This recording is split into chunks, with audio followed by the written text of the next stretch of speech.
আয় ও বৈষম্য সম্পদের অসমবন্টন সমাজ অধঃপতনের একটি মূল কারণ। একটি সমাজ কল্পনা করুন, কেউ বিলাসিতায় জীবন কাটাচ্ছে আর কেউ দুমুঠো খাবারের জন্য সংগ্রাম করছে। এই বৈষম্যই আজকের সমাজের অন্যতম বড় সংকট। আয় বৈষম্য ও সম্পদের অসমবন্টন।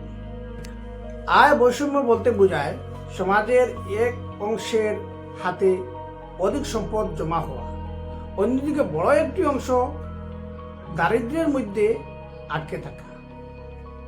এতে শুধু অর্থনৈতিক সমস্যা হয় না, বরং সৃষ্টি হয় হিংসা, অপরাধ, সামাজিক অস্থিরতা, নৈতিক অবক্ষয়। চলুন দেখি কেন এই বৈষম্য তৈরি হয়। নাম্বার 1, অসৎ উপায়ে সম্পদ অর্জন সমাজে ভারসাম্য নষ্ট করে। নাম্বার 2, শিক্ষার অভাব। দক্ষতা না থাকলে মানুষ ভালো আয়ের সুযোগ পায় না। নাম্বার 3, কর্মসংস্থানের অভাবে আয়ের পথ বন্ধ হয়ে যায়। নাম্বার 4, সুদভিত্তিক অর্থনীতি। দরিদ্ররা ঋণের চাপে আরো পিছিয়ে পড়ে।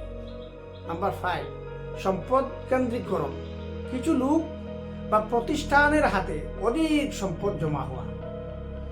নাম্বার 6, ন্যায্য মজুরির অভাব।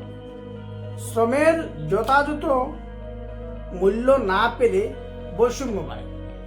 এই বৈষম্যের ফলে অপরাধ বৃদ্ধি পায়, মানুষ হতাশাগ্রস্ত হয়ে পড়ে, সামাজিক বন্ধন দুর্বল হয়, নৈতিকতা ধীরে ধীরে হারিয়ে যায়, অবশেষে সমাজ ধ্বংসের দিকে এগিয়ে যায়। তাহলে সমাধান কি? হ্যাঁ, সমাধান অবশ্যই আছে। আমাদের ন্যায্য বন্টন ব্যবস্থা গড়ে তুলতে হবে, দুর্নীতির বিরুদ্ধে কঠোর ব্যবস্থা, শিক্ষা ও দক্ষতা উন্নয়ন, কর্মসংস্থান সৃষ্টি, ন্যায্য মজুরি নিশ্চিত করা, নৈতিক ও মানবিক মূল্যবোধ জাগ্রত করা ইত্যাদি পদক্ষেপ। একটি ন্যায়ভিত্তিক সমাজ গড়তে হলে শুধু অর্থ নয়, দরকার নৈতিকতা ও সঠিক সচেতনতা। আসুন আমরা সবাই মিলে একটি বৈষম্যহীন সুন্দর সমাজ গড়ার চেষ্টা করি। আজ এই পর্যন্ত। পরবর্তী পর্বে থাকছে বেকারত্ব, যুব সমাজের নীরব সংকট। সাথে থাকবেন অবশ্যই।